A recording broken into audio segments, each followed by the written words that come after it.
As we inch toward winter, our fingers are crossed for a good snow year, but it's never a guarantee. KBOI2's Denny Hawkins checks out Bogus Basin's preparations if Mother Nature doesn't deliver this winter.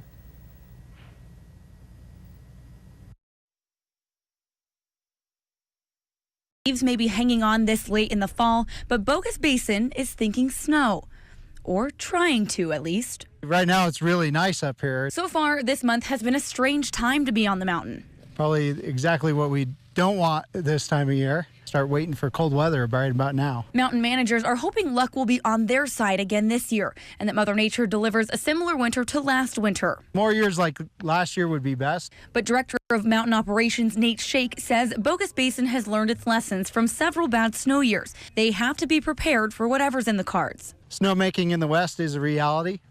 All the ski resorts in the Rockies are now making snow, and we need to be making as much snow as we can. Water on. I'm opening the valve now. The roar of the snow guns is loud and familiar here. Snowmaking at Bogus Basin is a long story, and we could talk about it for hours. To keep it simple, Bogus purchased its first 2 snowmaking machines back in the 1990s. Then the mountain added 2 more to its fleet last year. These ones are portable. We have water in ground to hydrants, and then we can move the gun from hydrant to hydrant. And they're more powerful too, but it still takes the perfect ingredients to make the flakes stick. Snowmaking is definitely an art. An art still at the mercy of Mother Nature. We look at temperatures anywhere from 26 to 28 degrees to where we could possibly make snow. Anything below that is better.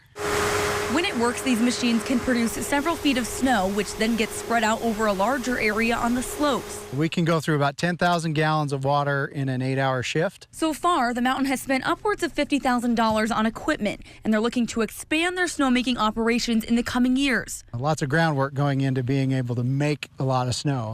But coming up with this master plan isn't easy. It requires more funding, yes, but also additional water rights and a water supply, which Bogus Basin doesn't have. So we have to find a way to store the water.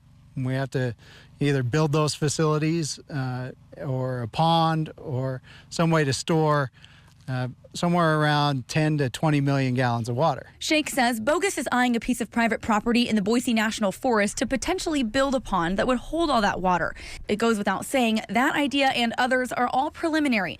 The final plan will likely take years to become a reality. If money weren't a thing, if water rights weren't a thing, if everything could happen and happen now, what would the picture look like, or what could it look like someday? Someday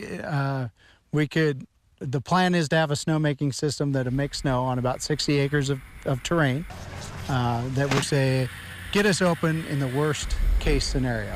Get us open on the beginner hill, the tube hill, and maybe another run to get people up here and skiing. Because the show must go on, whether it's with natural snow or what's coming out of these snow guns.